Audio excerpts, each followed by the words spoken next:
जो आदमी नारी सम्मान की चर्चाएं करते हैं, उनके घरों में, उनके सरकारी बंगलों में नाबालिग बेटियों के साथ बलात्कार होता है। जिसने जो बोला, जिसने जो लूटा, मुख्यमंत्री जी ने उसी पे मोहर लगाई कि मेरा विधायक जो करे वो करने दो, मेरी सरकार बची रहनी चाहिए। वो कहता है मैंने जिसका लिया उसका दिया नहीं, जिसके एक साथ जिसके से हाथ मिलाया उसके साथ रहा नहीं। स्मार्टफोन फट गए, लोगों के घरों में आग लग गई, लोगों की तिजोरियां जल गई, राहत कैंपों में किसी को राहत मिली नहीं।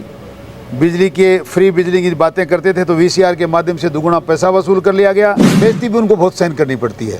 विधायक मुख्यमंत्री के आने के बाद पीछे से कहता है मेरे बेटे के टूटिया में आते हैं, शादी के पहले दिन वाला होता है टूटिया जिसको कहते हैं, और जन्मदिन का नाम देते हैं। पता नहीं उन्होंने क्या देखा है उसमें कि एकनाथ शिंदे जी भी आए। अब्दुल रहमान का फैसला था कि मंदिर माफी की ज़मीनें किसी के नाम पे होनी नहीं है, नदी नाले की ज़मीनें किसी के नाम पे नहीं होनी है। फिर भी उदयपुरवाड़ी में तो हुई, रजिस्ट्रियाँ हुई, विधायक महोदय और उनकी पत्नी के नाम, उनके परिवार के नाम रजिस्ट्रियाँ हुई, नामांतरण खुला, सैकड़ों दुकानें बनी और करोड़ों रुपए में बिकी। विकास के नाम की कोई चीज़ वहाँ उदयपुरवाड़ी में 5 साल में हुई नहीं।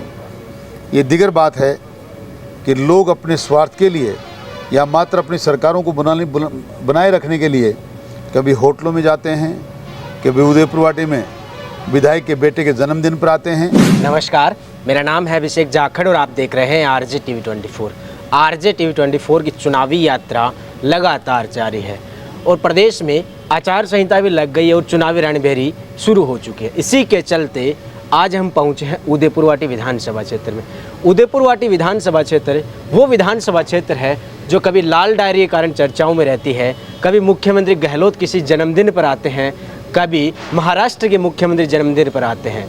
आज उसी विधानसभा क्षेत्र में आज हमारे साथ खास मेहमान हैं भाजपा से प्रत्याशी शुभकर्ण जी चौधरी साहब। इनसे जानते हैं कि आपका एजेंडा क्या रहने वाला है और विधानसभा चुनाव हैं, इस विधानसभा चुनाव में प्रदेश में भाजपा की सरकार रिपीट होगी या फिर जो मुख्यमंत्री गहलोत सपना सजोए बैठे हैं 2023 को रिपीट करने का, उन सब के बारे में जानने की कोशिश करते हैं। नमस्कार सर, आपका आरजे टीवी 24 पर स्वागत है। नमस्कार, धन्यवाद। तो सबसे पहले तो मैं यही जानना चाहूँगा, आपकी जो उदयपुरवाटी विधानसभा क्षेत्र है जो लगातार कभी लाल डायरी के कारण चर्चाओं में रहती है, कभी मुख्यमंत्री गहलोत आते हैं तो कभी महाराष्ट्र के मुख्यमंत्री एकनाथ शिंदे साहब यहाँ आते हैं, इनके कारण लगातार चर्चाओं में रहती है, कभी भ्रष्टाचार के कारण भी चर्चाओं में रहती है। इन सब के बारे में आपका क्या कहना है?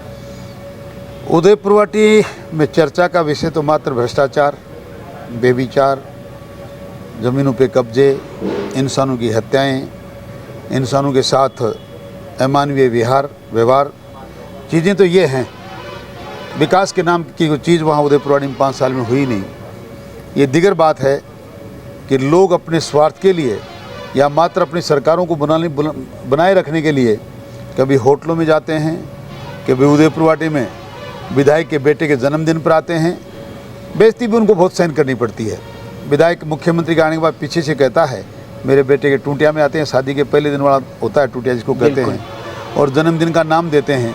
पता नहीं उन्होंने क्या देखा है उसमें कि एकनाथ शिंदे जी भी आए, पर कोई भी आया हो, जो भी आया है उसने अपनी यहाँ इमेज ख़राब की है और बदनामी करवाई है, क्योंकि बुलाने वाला इतना बड़ा भ्रष्ट आदमी है। उसने लगातार उदयपुरवाटी का सत्यानाश किया, जनता के साथ धोखा दिया। वो खुद कहता है, कोई गलत बात नहीं है इसमें, वो खुद पहले कहता है लोग गलतियां करें तो करें, वो कहता है मैंने जिसका लिया उसका दिया नहीं, जिसके एक साथ जिसके से हाथ मिलाया उसके साथ रहा नहीं। उसके बाद भी पता नहीं क्यों 2 बार लगातार जनता ने उनको आशीर्वाद दे दिया, और क्या कारण रहा कि वो 2 बार लगातार जीत गए, वरना न उन्होंने कोई कहने में कमी छोड़ी है और न अन्याय करने में कमी छोड़ी है। 13 से पहले 8 से 13 की सरकार में जब मंत्री रहे, फॉरेस्ट की ज़मीनों पर कब्जे हुए, नदी का सीना उस टाइम भी छलनी किया गया, बहुत अन्याय हुई। सरकार ने जब परिवर्तन किया तो हमने वो सारे कब्जे तोड़वाए, अतिक्रमण खाली करवाए।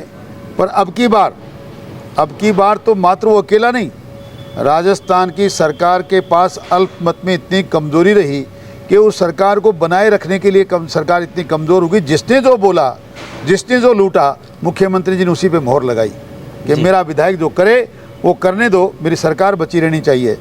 और हमारे विधायक तो इतने होशियार हैं, उन्होंने इस बात को पढ़ लिया, जान लिया कि मुख्यमंत्री जी कमज़ोरी में हैं। इतनी अन्याय, हमारे यहाँ कई लोगों की हत्याएं हो गई, कई सैकड़ों बीघा मंदिर माफी की ज़मीनों पे कब्जे हो गए, फॉरेस्ट में इलीगल माइनिंग हुई, आयरन ओर की करोड़ों रुपए की तस्करी यहाँ से हुई। क्या क्या वहाँ नहीं हुआ। लोगों की माइंसों पे कब्जा किया गया, लोगों की ज़मीनों पे कब्जा किया, और तो और स्वयं के नाम से उन्होंने मंदिर माफी की ज़मीन की रजिस्ट्री करवा ली। और वो अधिकारी भी अब तक वहाँ सरकार की सेवा में बैठे हैं जिन्होंने इतनी बड़ा गलत काम कर दिया। अब्दुल रहमान का फैसला था कि मंदिर माफी की ज़मीनें किसी के नाम पे होनी नहीं है, नदी नाले की ज़मीनें किसी के नाम पे नहीं होनी है। फिर भी उदयपुरवाड़ी में तो हुई, रजिस्ट्रियाँ हुई, विधायक महोदय और उनकी पत्नी के नाम, उनके परिवार के नाम रजिस्ट्रियाँ हुई, नामांतरण खुला, सैकड़ों दुकानें बनी और करोड़ों रुपये में बिकी। हाई कोर्ट से हम जीत के बैठे हैं कि उनका निर्माण टूटना चाहिए, कि वो गलत है, फिर भी कोई फैसला नहीं हो रहा, न उच्च न्यायालय का सम्मान हो रहा। और हुआ इसलिए नहीं कि सरकार के आचार संहिता से लगने से पहले तक जो लोग बैठे थे वो उनके द्वारा लाए गए थे। सरकार में कमजोरी थी, उनको उनकी ज़रूरत थी, इसलिए कोई फैसला नहीं कर पाए और अब आचार संहिता लग गई। तो उदयपुरवाटी में तो ऐसा भ्रष्टाचार हुआ है, ऐसा नंगा नाच हुआ है कि आप पूछिए मत। जो आदमी नारी सम्मान की चर्चाएं करते हैं, उनके घरों में, उनके सरकारी बंगलों में नाबालिग बेटियों के साथ बलात्कार होता है। जिस मंदिर, मनसा माता के मंदिर के वो मठाधीश हैं, खैर ख्वाह हैं, कहते हैं कि मंदिर मैंने ही सारा बनाया है, उस मंदिर में सफाई कर्मचारी के रूप में काम करने वाली एक वाल्मीकि समाज की बेटी जो नाबालिग थी वो गर्भवती हो गई। लोग चिल्ला कर कह रहे हैं कि इनके परिवार का इसमें हाथ है, फिर भी कहीं कोई न्याय नहीं हुई। हम 5 साल से विपक्षी भूमिका में हैं, लड़ रहे हैं, झगड़ रहे हैं, पर पता नहीं सरकारों की क्या कमजोरी है और क्या कारण है, अभी तक न जनता को न्याय मिला है न हमें न्याय मिला है। और ये भ्रष्टाचार, दुराचार लगातार दिन बढ़ता जा रहा है। मैं तो भारतीय जनता पार्टी ने मुझे प्रत्याशी बनाया और मैं जनता से यही अपील कर रहा हूँ, ये अन्याय को ख़त्म करना चाहते हो तो एक बार 5 साल पीछे की तरफ जाकर देखो। 13 से 18 में कितना राम राज स्थापित यहाँ था, शांति थी, कोई इलीगल मुकदमे नहीं होते थे, कोई इलीगल काम नहीं होता था। जनता अगर चाहती है कि वैसा ही फिर हो तो जनता को निर्णय करना चाहिए और 2023 में वापस उनको, ऐसे लोगों को बाहर का रास्ता दिखाना चाहिए जो उदयपुरवाटी का विनाश करने के लिए आतुर हैं। आप सर राम राज्य की बात कर रहे हैं, नारी सम्मान की बात कर रहे हैं, तो जो आपके विधायक हैं उन्होंने जब विधानसभा का अंतिम सत्र चल रहा था उस समय की बात है जब उन्होंने एक लाल डायरी का खुलासा किया था मुख्यमंत्री गहलोत को लेकर, और फिर उसके बाद से उदयपुरवाटी में गांव-गांव वो ऊँटों की यात्रा लेकर नारी के सम्मान में ऐसे एक यात्रा भी निकाली थी। तो फिर वो यात्रा क्या थी उनकी?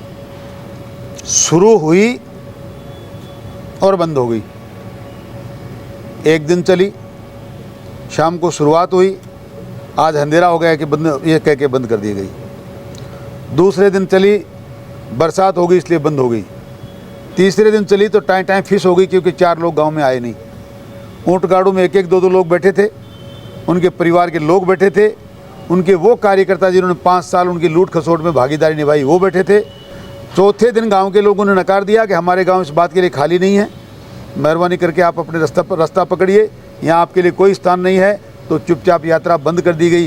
यात्राएं तो वो होती हैं जो हमारे जैसे लोग निकालते हैं। हमने जन आक्रोश यात्रा निकाली, पूरी उदयपुरवाटी में घमासान मचा, बहुत लोगों ने वहाँ हमारा पलक पावड़े बिछाकर इंतजार किया, हमें मान और सम्मान दिया, आशीर्वाद दिया। उनकी यात्रा जहाँ से चली वहीं तीसरे चौथे दिन बंद हो गई, कोई यात्रा वहाँ ना आई, ऊँट गाड़ों की चली नहीं। और चलती भी कहीं तो जिस दिन मुहूर्त हुआ उसी दिन उनके सरकारी आवास पे नाबालिग बेटियों के साथ बलात्कार हो गया, इसलिए शायद वो इस बात से डरते उन्होंने बंद कर दी। 41 प्रत्याशियों की भाजपा ने लिस्ट जारी कर दी है, जिस दिन आचार संहिता लगी उसमें आपका नाम भी एक था। तो अब उदयपुरवाटी विधानसभा क्षेत्र में आपके क्या क्या एजेंडे रहने वाले हैं शिक्षा को बढ़ावा देने के लिए, भ्रष्टाचार से मुक्त करने के लिए और जो अपराधी हैं उन पर लगाम लगाने के लिए? मेरी विधानसभा में सबसे बर्निंग इशू है, सबसे ज्वलंत समस्या है पीने का पानी, ड्रिंकिंग वाटर। पहाड़ी क्षेत्र में मेरी 20 पंचायतें हैं, 2 नगर पालिकाएँ हैं जिनमें पीने के पानी की बूंद नहीं। लोग 500-600 रुपये देकर डेली पानी के टैंकर डलवा रहे हैं। गर्मियों में सरकार जब टैंकर की व्यवस्था तब भी बंदरबाट होती है। मात्र स्थानीय विधायक और जो पूर्व मंत्री हैं उनकी इच्छा के अनुसार उनका कोई कार्यकर्ता उसके घर में सरकारी पानी पहुंचता है, बाकी के लोग पानी खरीद कर पीते हैं। मेरा एक सपना है मैं ऐसा कुछ करूं और वो योजना तैयार भी है। 13 से 18 के कार्यकाल में कुंभा लिफ्ट परियोजना का सारा खाका तैयार होके और जायका में फंडिंग के लिए जापान चला गया था। राजस्थान की कांग्रेस की सरकार उस फाइल को वापस तक नहीं मंगा पाई। मेरा मात्र एक लक्ष्य है, मात्र ये सपना है कि मैं उदयपुरवाटी के घर घर में पीने के पानी की समस्या का समाधान करूं और करूंगा। मैं जीतकर जैसे ही सरकार पहुंचूंगा विधानसभा में, मैं मेरी सरकार से सबसे पहला आग्रह करूंगा कि जनता को पीने का पानी पहुंचाएं, दिलवाएं। और इसमें हमारी मदद करें। और सरकार पर मुझे भरोसा है, हमने पहले भी बहुत प्रयास किए, अब भी वो प्रयास करेंगे, उसको पूरा करेंगे। जी। दूसरा मेरा काम यह है कि जितने मंदिर माफी की ज़मीनों पे कब्जे हुए हैं, जितने अतिक्रमण हुए हैं, जितना उदयपुर वाटी के साथ असम्मान हुआ है, खिलवाड़ हुआ है, उन सबको न्याय दिलवाऊंगा। वो अतिक्रमण तोड़े जाएंगे, वो ज़मीनें खाली होंगे, जितने अवैध निर्माण हुए हैं उनको तोड़ा जाएगा। और जितना उन्होंने किया, उन्होंने तो यहाँ तक हद कर दी कि 60 लाख रुपए लगाकर भारतीय जनता पार्टी की सरकार ने एक सुलभ शौचालय बनाया था। उदयपुर वाटी नगर पालिका में 70 साल में कहीं कोई पेशाब करने का की जगह उदयपुर वाटी में नहीं है। मेरी माता बहनें इस लघु शंका से निवृत्त हो जाएं, इस बात की 70 साल में किसी ने चिंता नहीं करी। मैंने मेरे कार्यकाल में हमारी सरकार के द्वारा 6 से 7 सुलभ कॉम्प्लेक्स इतने जगह जगह अच्छी जगह बनवाए, जिससे लोगों में बड़ी शांति थी, आराम से माँ बहनों को बेशर्म नहीं होना पड़ता था, वो अपनी लघु शंका से वहाँ निवृत्त होती थी। वर्तमान विधायक ने और वहाँ के चेयरमैन ने बनने के 1 महीने बाद उस सरकारी भवन को, सुलभ कॉम्प्लेक्स को, जो एयर कंडीशन था, इसलिए तोड़ दिया कि उसके उद्घाटन में, उसके शिलान्यास में मेरा नाम लिखा था और बहाना ये लगाया कि यहाँ सड़क बनेगी। वो सड़क बन गई है। उस सड़क जहाँ वो भवन स्थित था उससे 2 फुट दूर बनी है। उसके तोड़ने का कारण मेरे आज तक समझ में नहीं आया। इस प्रकार के जो काम इन्होंने किए हैं उन सबको न्याय मिलेगी, उनके खिलाफ कार्रवाई की जाएगी, उनकी रिकवरी की जाएगी और जिन लोगों ने बिल्कुल अन्याय करी है और जो जहाँ जाने लोग योग्य हैं उनको वहाँ पहुँचाया जाएगा और जनता को भय और भ्रष्टाचार से मुक्त किया जाएगा। ये मेरा सपना है जो मैं करके रहूँगा। जी, जब से ये 41 प्रत्याशियों की लिस्ट जारी हुई है तब से वहाँ पर कई लोग बागी भी हो गए हैं, कई लोगों को एकजुट करने की भी चुनौती सामने है। ऐसी ही चुनौती आपके सामने भी है क्योंकि कई दावेदार मैदान में थे, उनमें से आपका नाम प्राथमिक दिया गया है भाजपा के द्वारा। मैं बहुत सौभाग्यशाली हूँ और भारतीय जनता पार्टी का कार्यकर्ता होने के नाते मेरी पार्टी बहुत सौभाग्यशाली है कि मैं आपको दुरुस्त करूँ, मेरी विधानसभा में किसी प्रकार का कोई विरोध नहीं है। जिन लोगों ने टिकट मांगा वो मेरे साथ, जिन्होंने नहीं मांगा वो मेरे साथ। आपको शायद राजस्थान में इतनी शांति कहीं नहीं मिलेगी कि हमारे यहाँ किसी प्रकार का कोई विरोध नहीं है, कोई दूसरा कहने वाला नहीं है, सारे लोग मेरे साथ लगे हैं। मेरे यहाँ ऐसा नहीं है। जी, अब मैं प्रदेश के ऊपर बात करना चाहूँगा कि भाजपा पिछली बार जब चुनाव लड़ रही थी तो मुख्यमंत्री का चेहरा था मुख्यमंत्री वसुंधरा राजे जी, लेकिन इस बार जब से ये चुनाव की घोषणा हुई है अब तक कोई भी भाजपा की तरफ से मुख्यमंत्री का चेहरा रिप्रेजेंट नहीं किया गया। तो क्या लगता है इस बार मोदी के नाम पे चुनाव लड़ा जाएगा, फिर कोई मुख्यमंत्री का चेहरा घोषित होगा? मोदी जी और कमल के फूल के नाम पे चुनाव लड़ा जा रहा है, ये तो जग जाहिर है। आगे क्या होगा ये मेरा विषय नहीं है, ये शीर्ष नेतृत्व का काम है। मैं सिर्फ भाजपा का कार्यकर्ता और प्रत्याशी हूँ, इसलिए मेरा चुनाव लड़ने का काम कर रहा हूँ। आगे क्या होना चाहिए क्या नहीं होना चाहिए ये पार्टी के शीर्ष नेतृत्व को काम करना है, उनको देखना है। मैं तो चुनाव जीत कर आऊँ और एक बार 200 विधानसभा की सीटों में एक सदस्य के रूप में चुना जाऊँ, ये मेरा लक्ष्य है। उस काम में लगा हुआ हूँ। उसके बाद पार्टी जो निर्णय करेगी तब की तब देखेंगे। कांग्रेस सरकार की कई योजनाएं हैं जिसमें चिरंजीवी योजना है, महंगाई राहत कैंप जो अभी लगाया था और स्मार्टफोन भी दिए गए। क्योंकि गहलोत साहब चाहते हैं कि एक बार फिर कांग्रेस सरकार रिपीट हो 2023 में। क्या लगता है? स्मार्टफोन फट गए, लोगों के घरों में आग लग गई, लोगों की तिजोरियां जल गई, राहत कैंपों में किसी को राहत मिली नहीं। बिजली के फ्री बिजली की बातें करते थे तो VCR के माध्यम से दुगुना पैसा वसूल कर लिया गया। राशन के नाम पे जो 5 किलो पैकेट मिलता तो बंद कर दिया गया। और तो छोड़ो, वेट के माध्यम से पेट्रोल और डीजल पर जो वेट लिया जा रहा है, राजस्थान में सबसे ऊंची दरें हैं। आज भी राजस्थान की जनता को लूटा जा रहा है, खसोटा जा रहा है, किसी प्रकार के कोई राहत नहीं। जनता तैयार कमर कसे बैठी है। आपको विश्वास दिलाता हूं, बहुमत, बड़े स्पष्ट बहुमत के सरकार भारतीय जनता पार्टी की बनने जा रही है। कांग्रेस का सुपड़ा साफ होने वाला है। आचार संहिता से पहले ही गहलोत साहब ने 3 नए जिले बना दिए, उससे पहले 19 नए नवेले जिले पहले बनाए थे, जिसमें आपका उदयपुर वाटी भी नीमका थाना में शामिल हो गया था। उस समय भी आपने बड़ा आंदोलन किया था। आंदोलन हमने सरकार के नाक में नकेल डाली। आंदोलन हमारा सफल रहा, हम जीत गए। जो जहाँ रहना चाहते थे, मैं आपसे अभी कह रहा था, जिस प्रकार के मेरा कोई विरोध नहीं है, उदयपुर वाटी में कोई विरोधी नहीं है, उसी प्रकार जिला बनने के बाद भी उदयपुर वाटी में कोई विरोध नहीं है। क्योंकि जो लोग नीमका थाना के नज़दीक थे, जाना चाहते थे, गए। जो झुंझुनू के नज़दीक थे, झुंझुनू में जाना चाहते थे, रह गए। इसलिए वहाँ जिले के मामले में भी शांति है और भारतीय जनता पार्टी के प्रत्याशी के रूप में भी शांति है, वहाँ किसी प्रकार का कोई विरोधाभास नहीं है। लेकिन अभी से बात करें, जो आपके मौजूदा विधायक हैं वो पहले बसपा से जीत कर आते थे, कांग्रेस में चले जाते थे, लेकिन जब कांग्रेस में रहे और जब चुनाव से पहले ही उन्होंने एक नई पार्टी का और आपके यहाँ पर लाकर छोड़ दिया है, शिवसेना। वो हमेशा भाषणों में कहते भी हैं कि दरिया बिछाने का टाइम आता है तब मैं लात मार देता हूँ। इसके बारे में आपका क्या कहना है विपक्ष के तौर पर? पार्टियों को देखना चाहिए, ऐसा व्यक्ति एक बार लात जिसने मार दी उसको दोबारा रिपीट क्यों किया गया, ये तो उनको सोचना है। हमने तो सुना काट की हांडी एक बार चढ़ती है, पर यहाँ दोबारा चढ़ गई, पर वो दोबारा पार्टियों के भरोसे चढ़ती होगी, जनता में वो दोबारा नहीं चढ़ेगी। उन्होंने जनता को कितना नुकसान किया है, जनता कितना असम्मान किया, वो तो किया ही किया है, पर उन्होंने पार्टी का कितना नुकसान किया है पार्टी को सोचना है, उनको समझना है। वो तो खुलेआम कहते भी हैं, उन्होंने ऐसा किया भी है।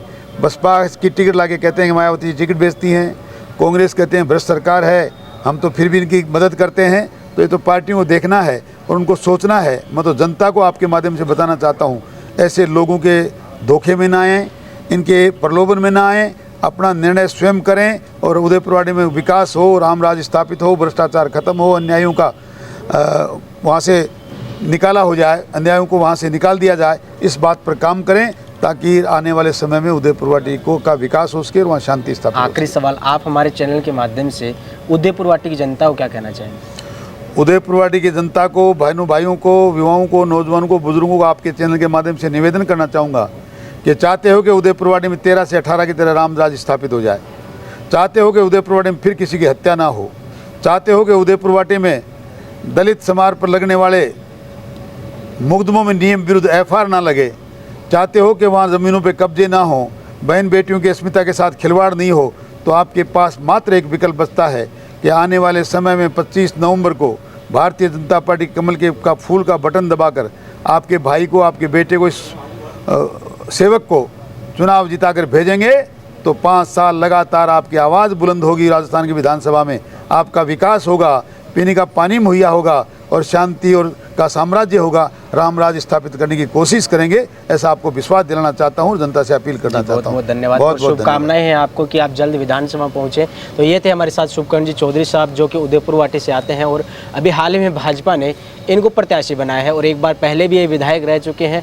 अब ये देखना दिलचस्प होगा कि इस बार कांग्रेस और अन्य पार्टियों से दावेदार कौन होंगे। लेकिन आप RJTV24 की चुनावी यात्रा लगातार देखते रहिए और ग्राउंड में भी हम लगातार जाते रहते हैं। अगर आपका कोई सवाल हो, जनता से पूछना हो, जनप्रतिनिधि से पूछना हो, तो आप हमें कमेंट सेक्शन के माध्यम से ज़रूर बता सकते हैं। फिर मिलते हैं किसी नए चेहरे के साथ, तब तक के लिए मुझे दीजिए इजाज़त। मैं आपके साथ अभिषेक जाखड़।